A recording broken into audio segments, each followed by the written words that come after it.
साधणाऱ्या प्रथमतः या ठिकाणी या ज्या बसेस आहेत त्या 5 बसेस त्यांचं पूजन होईल आणि त्यानंतर हे जे भव्य दिव्य काँक्रिटीकरण संपन्न होणार आहे ते भव्य दिव्य काँक्रिटीकरण सोहळ्याचं भूमिपूजन या ठिकाणी संपन्न होणार आहे। या कार्यक्रमाच्या निमित्ताने अनेक मान्यवर मंडळी उपस्थित आहेत। त्यामध्ये खेड तालुका पंचायत समिती आदरणीय विद्याताई साहेब राजे मोहितेबाई, खेड तालुका कृषी उत्पन्न बाजार समितीचे सभापती अशोक राठे, राजूरनगर नगर परिषदेचे नगराध्यक्ष माननीय मंगेश गुंडार, नगराध्यक्षा माननीय मनीषा मोरे, खेड तालुका खरेदी विक्री संघाचे सभापती ज्यांच्या मार्गदर्शनामध्ये आता व्यवस्थापन चालू असतं त्या आदरणीय विद्याताई सदन मॅडम यांच्या ठिकाणी आलेला आहे। त्याचबरोबर स्थानिक प्रमुख राजूरनगर आगाराचे तुकाराम कोहळे साहेब या ठिकाणी आहेत, त्यांचे मी आदरपूर्वक स्वागत करतो। त्याचबरोबर वाहतूक निरीक्षक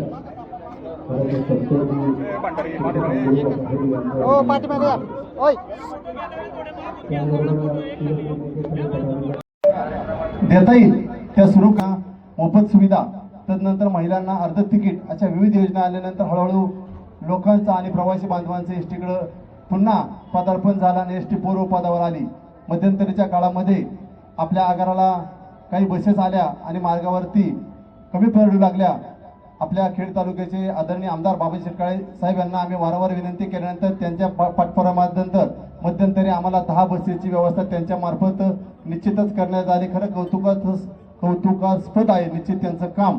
आणि तदनंतर आजही श्री बाबाजी शेटकाळे यांच्या अध्यक्षतेखाली आणि त्यांच्या निधीमार्फत इथं आज राजगुरुनगर बस आगारामध्ये रस्त्याचं काँक्रिटीकरण आणि 2 नवीन बसचं लोकार्पण सोहळ्यासाठी आपण इथं सर्वजण 5 नवीन बसचं लोकार्पण सोहळा करण्यासाठी आपण इथं सर्वजण उपस्थित झालेलो आहोत। उपस्थितांमध्ये तालुक्यातील सर्व मान्यवर आहेत।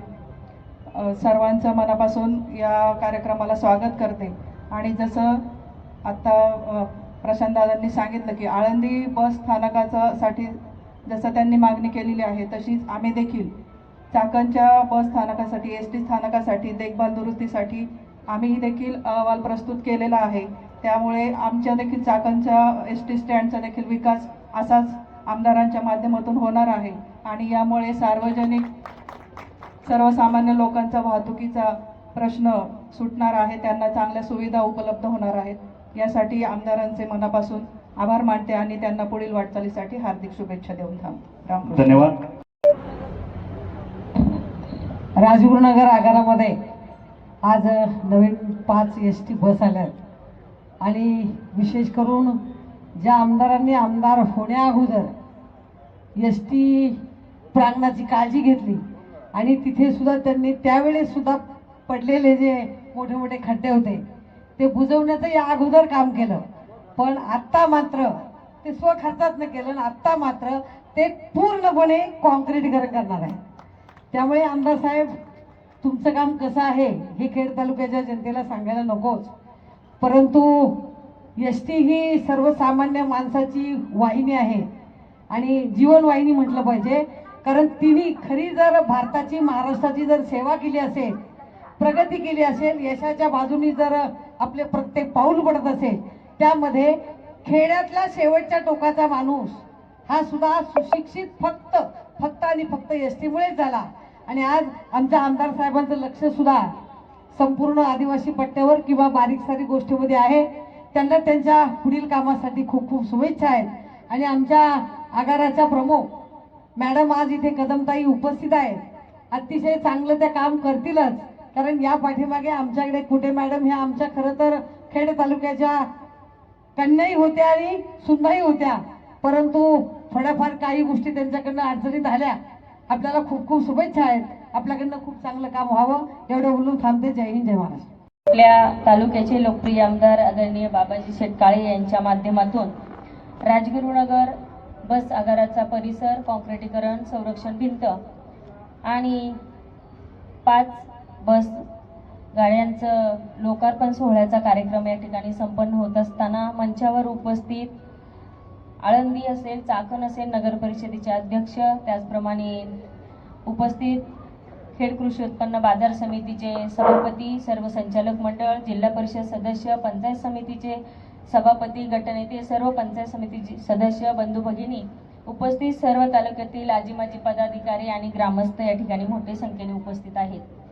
आज जवळपास 3,90,00,000 रुपये इतक्या मोठ्या निधीचं या ठिकाणी भूमिपूजनाचा कार्यक्रम संपन्न झाला. त्यामध्ये आगार परिसरामध्ये असणारे खड्डे असतील, चिखल असेल, पावसाळ्यामध्ये या ठिकाणी वाहनांची ये-जा जास्त प्रमाणात असल्यामुळं आणि जवळच कॉलेज आहे त्यामुळे पश्चिम भागातील, पूर्व भागातील विद्यार्थ्यांची जास्त वर्दळ या भागामध्ये असते आणि पावसाचे दिवस असल्यामुळं ठिकठिकाणी खड्डे असल्यामुळं पाणी, चिखल मोठ्या प्रमाणावर होत आहे आणि हीच समस्या लक्षात घेऊन आमदार साहेबांनी आज या ठिकाणी 3,90,00,000 रुपये इतका निधी उपलब्ध करून दिलेला आहे. त्यामुळं वाहतुकीची सोय होणार आहे, विद्यार्थ्यांची, प्रवाशांची देखील जी अडचण होत होती ती दूर होण्याचं काम या निमित्तानं होणार आहे आणि आगाराच्या सुरक्षिततेच्या दृष्टीनं संरक्षण भिंत देखील तितकीच महत्त्वाची आहे.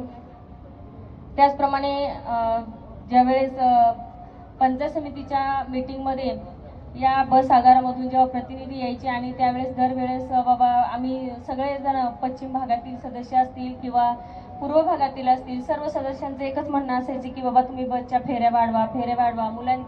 मुलींची बस कॉलेजच्या वेळा ह्या फेऱ्या कमी असल्यामुळे चुकतात, वेळेवर बस उपलब्ध होत नाही आणि ही नेहमीच अडचण असायची आणि ती अडचण सोडवण्याचं काम आज आमदार साहेबांच्या माध्यमातून झालेलं आहे. कारण जर बस उपलब्ध झाल्या तर त्याच्या फेऱ्या वाढवता येईल आणि विशेष करून मॅडम पश्चिम भागातली आपली अडचण जास्त होती.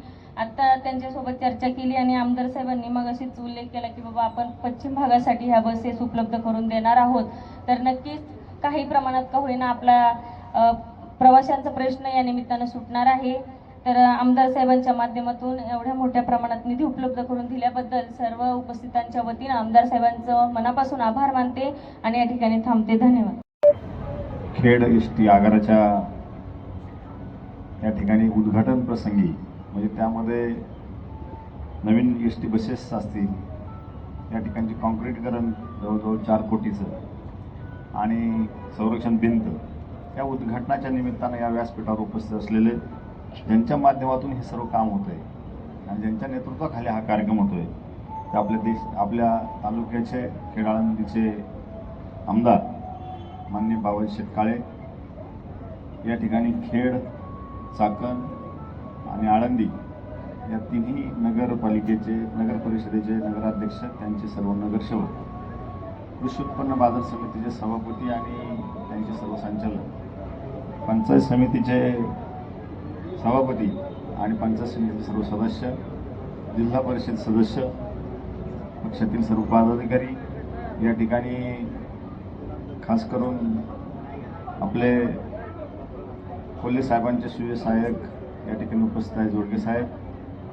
अण्णा आहेत आणि व्यासपीठावर ज्यांचं नामोल्लेख राहिला असतील ते सर्व मान्यवर, समोर उपस्थित असलेले सर्व बंधू भगिनी, एस टी महामंडळातील सर्व अधिकारी कर्मचारी.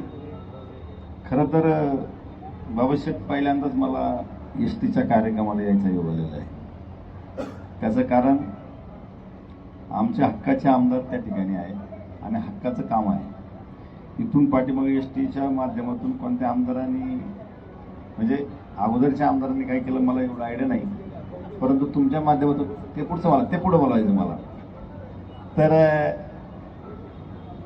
अगोदरच्यांनी ज्यांनी बऱ्याच वेळा सांगितलं की 45 वर्ष आम्ही राजकारणात आहे, पण 45 वर्षात त्या 45 कामं झालेली बघितली ना मी एस टीची. पण मला बाबाशेठ तुमचा सार्थ अभिमान ह्यासाठी आहे की या अगोदर आपले आमदार सुरेश भाऊ गोरे हे एक पहिले, त्यांच्याबद्दल आम्हाला अभिमान वाटतो, ते एक पहिले आमदार असे होते की एका गावात 100 घरं आणि त्या 100 घराच्या गावासाठी एस टी पाठवायची. एस टी पाठवणं विषय एवढा मोठा नाही, पण त्यासाठी पहिला रस्ता करायचा आहे. त्या रस्त्यासाठी फंड टाकला कोट्यवधी रुपयाचा तो रस्ता केला आणि त्या 100 घराच्या गावाला एस टी नेणारे पहिले सुरेश भाऊ गोरे आमदार होऊन गेले आणि त्यानंतर त्यांच्या पाठोपाठ आमदार व्हायच्या अगोदर स्वतःच्या खिशातले पैसे टाकून डोळ्यासमोर एस टी स्टँडची दुरावस्था होते हे पाहिल्यानंतर त्यावेळेस त्याच एस टी आगाराबद्दल आत्मीयता असणारे पहिले जिल्हा परिषद सदस्य तुम्ही होते आणि आता आमदार पदावर बसल्यानंतर स्वतः जातीने लक्ष घालून दुसऱ्यांदा पहिल्यांदा 10 एस टी आणि आता 5 आणि 4 कोटीचा विषय आणि शिवाय पुढचं कामकाज करण्याचा विषय हे बाबासाहेब तुम्ही आणि तुम्हीच करू शकता म्हणून उपस्थित सर्वांना आम्हाला तुमचा सार्थ अभिमान आहे। एस टी महामंडळाच्या माध्यमातून तसं विचार जर केला तर एस टी महामंडळ म्हणजे सर्वांना आपलीशी वाटणारी एस टी आणि सर्वसामान्य माणसाला दिलासा देणारी, तसं एस टीचं काम हे फार छान, पण त्यांचं काम करायला आमदार पाहिजे मान, उगस येऊन लोकांनी केली तरी घाण ना, तर त्याच्यावर सोल्युशन काढता छान आणि म्हणून बाबासाहेब तुम्ही हे मान। खरं तर हे काम सगळ्यांनाच करावं लागत आहे, त्याला असावं लागतं, जातीचं येड्यागावळ्याचं काम नाही। इथून येऊन 100 वेळा पाहून जाणारे लोक भरपूर आहेत, पण एस टी बाबतीत काहीतरी केलं पाहिजे। एस टी महामंडळ हे आपलं आहे, सर्वसामान्याला आपलंसं वाटतंय आणि म्हणून आपलेपणाने काम केलं पाहिजे हा उदात्त विचार करून तुम्ही हे सगळं काम केलंय। खेड तालुक्यातील तमाम जनतेला त्यामुळे दिलासा मिळणार आहे, पश्चिम पट्ट्यातील काही विद्यार्थी मंडळींना दिलासा मिळणार आहे, त्या ठिकाणच्या लोकांनाही दिलासा मिळणार आहे। आता रस्त्याची कामं सुद्धा बऱ्यापैकी काम जोरात चालू आहे। बाबासाहेब या निमित्ताने मला काही विषयाला स्पर्श करावा वाटतो, ज्यांनी इतके वर्ष अगोदर आमदारकीवर काम केलं त्यांना त्यावेळेस रस्त्याचं काम करता नाही आलं, रस्त्याच्या समस्या त्यावेळेस वाढल्या, खड्डे वाढले आणि आता कामाला सुरुवात झाल्यानंतर तेच परत टीका करतात। मला कळणारच नेमकं कोणत्या बाजूने कोण माणसं काय बोलतात। एक बाजूने तुम्हाला काम करता आलं नाही, ती घाण काढता काढता आता 1-1.5 वर्ष गेलेत, आता एकच आहे, पाऊस संपल्यानंतर रस्ते चांगले होणार आहेत। विरोधात काम करताना सुद्धा एवढी प्रचंड काम करण्याची क्षमता जर असतील तर ते बाबासाहेब काळे यांच्यामध्ये आहे आणि सत्तेत असल्यानंतर तर कुणी काम करेल, पण विरोधात असताना सुद्धा एवढं चांगलं काम करण्याचं काम आपण करताय। खेड तालुक्यातील सर्व जनतेच्या वतीने तुम्हाला शुभेच्छा व्यक्त करतो, शिवसेना परिवाराच्या वतीने देखील तुम्हाला या चांगल्या कामाबाबत शुभेच्छा व्यक्त करतो। अशाच पद्धतीचं चांगलं काम तुमच्या हातून घडावं अशी प्रार्थना तुळजाभवानी चरणी करतो आणि थांबतो। धन्यवाद।